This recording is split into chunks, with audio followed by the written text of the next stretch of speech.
The most daunting thing about this is the 18-minute thing. You know you're here for a while. There's no running. You can't leave after 4 minutes. That was it. That was the whole plan. I don't even like getting a haircut. Have you ever been in a chair and all that? You're halfway through the haircut and you just want to run for it. I've actually done that. I was 2/3 of the way through, and I don't know, the mirrors or something, all the thing. I started getting dizzy. I was like, okay, I'm done. And she goes, what? I haven't even done this side. I said, yeah, I'll do it. That's okay. I'm out of here. So if I run off, that's why. I'm going to tell you how failure has helped me in my life, and why I have no fear of failure. And I'm encouraging you not to also. One time I was whenever we have a movie, we try to go back to Rhode Island. I do a screening in my hometown. And I invite all my friends. We see everybody, we have a ball. So one day I was there, and after the party and at the end of the night, one of my friends who was the valedictorian of our high school, and he was also captain of the hockey team, and he went to Yale. And then he was the captain of the hockey team at Yale, and he came up to me, and he'd had a couple drinks, and he said, you are one lucky guy.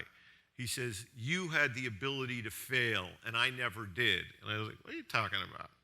He says, you could fail, because I have to tell you, I was a colossal failure all through high school. Didn't do well. Pretty much everything I attempted didn't work out one way or another. And yet, somehow I ended up becoming a writer, director, making movies, and having the time of my life. And he was right. What happened was, when I turned 24 years old, it suddenly occurred to me, I wish I had been a writer. I majored in English in college. I wish I had majored in English. My major in college, by the way, was accounting. And the reason it was accounting was because when I started college, I didn't know what I wanted to do, and I had high math boards, and relatively high. They were, the high sixes, say. And so the first week of school, I met with my advisor, and my advisor said, so what's your major? I said, I don't know. And he said, well, you have good math boards. How about accounting? I said, okay.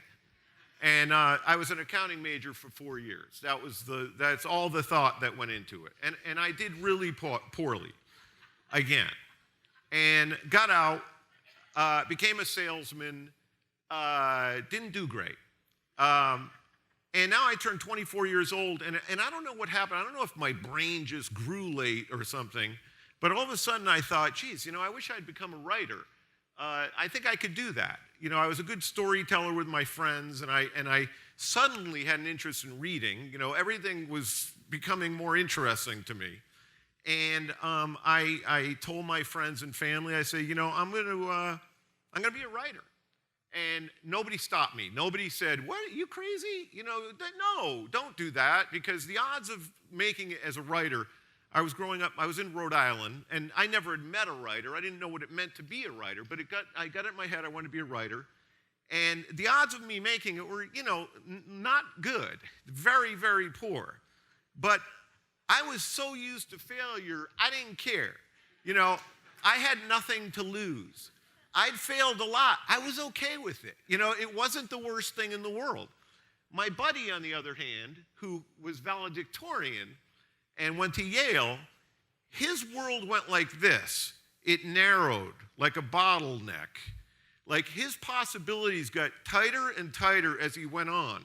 When he was graduating from Yale, he told me, he said there were like 3 or 4 things he could do. He could be a banker, could be a lawyer. When he started Yale, he could have tried to be a doctor. And if he had gone off that track, the people around him would have said, no. You're doing great. Don't do that. He couldn't just say one day, that's it, I'm going to move out and be a writer. People would have said, are you nuts? You got everything, man. Go to business school. Go to law school. Do something. Nobody tried to talk me into staying or going to any law schools. I realized, and he told me that night, he said, by the way, he was very successful banker, but I got the feeling he hadn't followed his heart, because he got on a track that just narrowed and narrowed, whereas my world was an oyster. I could have done anything. And whenever I wanted to do, it's like nobody would have stopped me. I could have tried anything. And also, as I said, I was very used to failure. I was fine with failure. I'd failed a lot. It doesn't hurt that bad. And it had steered me in a certain direction. And what happened was then I decided to start writing, so I did. And I ended up going to Columbia University for creative writing. And you say, well, how'd you go to, for grad school? And you say, if you were such a failure, how'd you go to Columbia? I don't know. I really don't know. My grades were horrible. I submitted like 50 pages I'd written, and they took me, and it was a miracle. And so I went to Columbia, and again, I wasn't afraid of failure. I would submit things every week. I'd write stories. I'd submit them. People rip them apart. This is horrible. This has been, but I was learning. I kept getting better and better and better. And I remember there was a guy in my class. He was by far the best writer in the program, by far. He handed in one story. We were like blown away. It was a masterpiece. It was the only story he handed in 3 years in grad school. He was a perfectionist, couldn't handle criticism, couldn't handle the fear that people would criticize him or that he would fail in any way. Whereas I didn't care. I'm tossing things in every week, like read this, read that. What do you think of this? How about that one, And I kept getting better and better and better and better and better. And he didn't. He never improved because he couldn't handle failure. I remember we were interviewed once and somebody said, my brother, by the way, was similar. He wasn't quite as much of a disaster as I was in high school, but we weren't, we were the last guys in Rhode Island that you would expect would go off and make movies. And somebody asked us, why you guys? Why do you think you guys? And we said, I don't think anyone else tried, I didn't run into a lot of brothers from Rhode Island out in LA, like, you guys are doing it too, you too, huh? It's like we were the only ones who tried because we weren't afraid. We had nothing to lose. And I think the reason I'm speaking about this tonight, and I gave this some thought before I came here, is because you guys are my friend. You're the valedictorian. You guys are super high achievers. And in fact, you grew up in an era where failing is really hidden from you. Like my kids, when they went to school, in grammar school, if they had a game, a kickball game or soccer game out in the yard, there were no winners and no losers. They come home, they say, Dad, we scored 9 goals, they scored none. They said it was a tie. I was like, well, that's ridiculous. It's absurd. They're protecting, they didn't want people to feel what it's like to lose. But that's the greatest lesson, to lose, to get things wrong, to lose, and to know also what it's like to win. But if you lose or you fail, then when you win, it teaches you compassion. It gives you wisdom. It makes you a better person. You have to look at failure like this. Failure is your friend. It was my friend. Like, the reason we succeeded, if every single person in Rhode Island who really wanted to be a writer had moved out to LA and tried it, I wouldn't be the one standing here. But they didn't. They were afraid. They were afraid of failure. So if you can overcome that fear of failure, your world opens up hugely. You guys can do anything. But you're not used to failure, so it's hard at first. You think, oh, God, I don't know about that. I don't think I'm going to try. Try it. Doesn't hurt to fail. But it also, failing is like a compass. It puts you in the right direction. It points you. It changes your where you're facing. If you fail at this, you go over here. If you fail at that, you go over here. When I decided to be a writer, it was the first time I ever really, really wanted to do something. But if I had succeeded at something earlier, I'd probably be a salesman today. If I had been a great salesman, I never would have thought this. But failure kept shifting it around until finally writing was standing in front of me, and I committed to it. Okay, let's see what I got here. Still says 17 minutes. I don't know how that could be. What I do is actually being a writer is all about failing. You know, if you read a book, you probably think, oh, I could never write a book. You see a book, you say, how can I ever write a book? It's 350 pages. Nobody could do that. You're looking at it wrong. You're thinking somebody sat down and wrote 350 pages. No. They wrote a page at a time, and they kept fixing, editing, throwing out. Writing is all about making mistakes, failing, fixing. Making mistakes, failing, fixing. But you would always rather write 5 crappy pages than no pages, because those lousy pages, there'll be something in there that you could work with. You could end up with a page or two. Whenever we write a screenplay, by the time we get to page 40, we end up throwing out 25 pages. And we're down to 15, but we got 15 good pages. Were those other pages a waste? No. They weren't failings. They were getting us to where we needed to be. I'll give you a good example. There's a joke in Dumb and Dumber. Thank you. And there's a joke in Dumb and Dumber where they're driving along, and they make the bet. And Jim Carrey says, I'll bet you this, and Jeff Daniels says, I don't bet. He goes, what do you mean you don't bet? He goes, I don't bet. He goes, I'll bet you I can get you betting by the end of the day. He goes, no, don't bet. He goes, I'll give you 3 to 1 odds I can get you betting by the end of the day. He goes, no, 5 to 1 odds I'll get you betting by, no, 10 to 1. He goes, you're wrong. Well, originally, that was the joke. And Jim Carrey goes, gotcha. But then, as we looked at that over weeks and months, we realized, no. He wouldn't even understand he made a bet. That's the better joke, you know? Well, that first joke wasn't a failure. It got us to the great joke. And that's what all writing is. And in fact, that's what music is. I'm going to show you something really quickly here. This is the Rolling Stones, okay? This was filmed in 1968.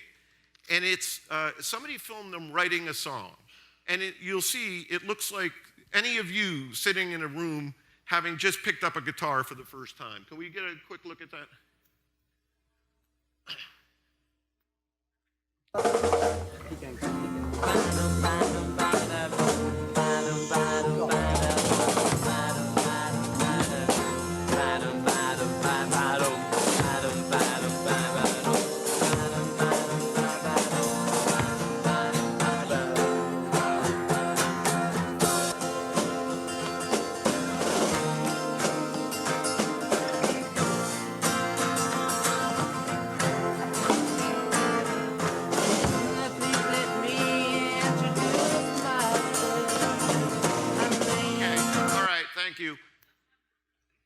They're doing there.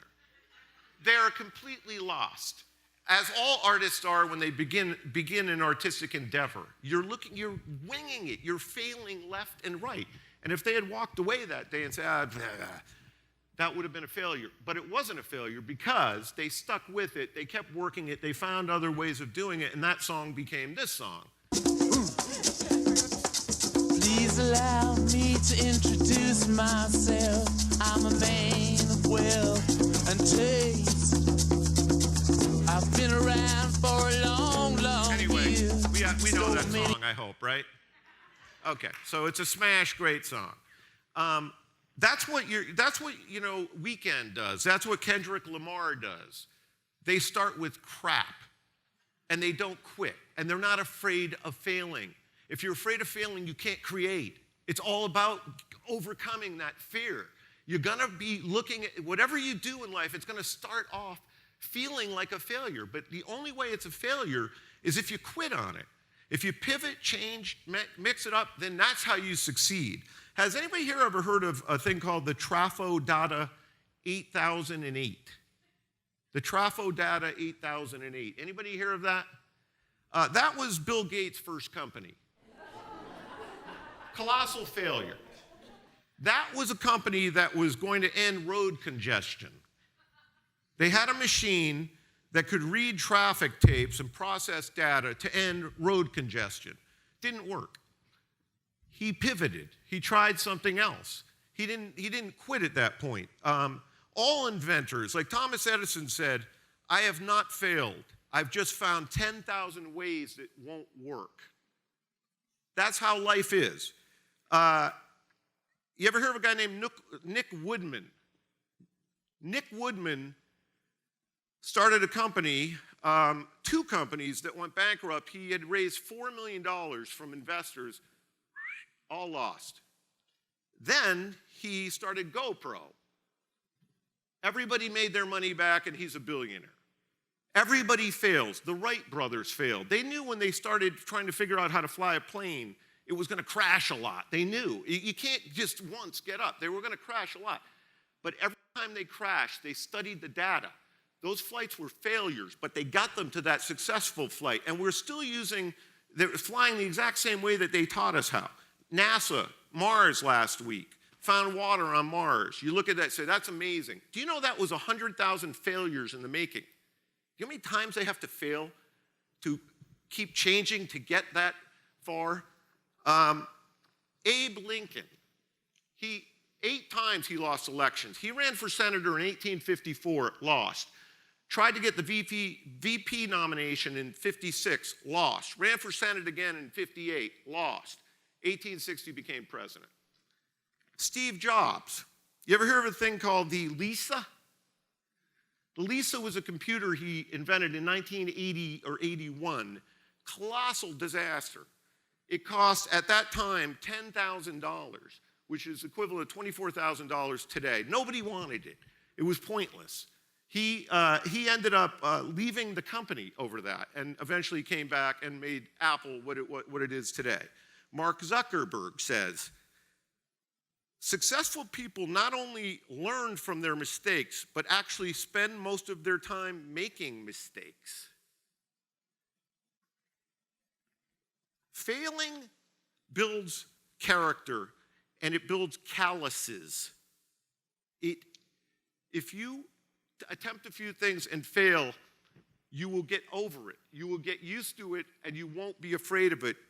You will grow from it. You'll learn what you did wrong. It will correct you, and it will make you a better person. And this is the final thing I'll say. If you don't embrace failure, or if you can't overcome your fear of failure, then you'll never be true to your heart.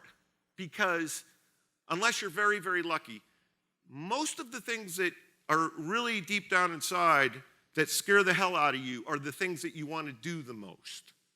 But if you play it safe, you won't ever fail, but you'll be living somebody else's dreams. Thank you.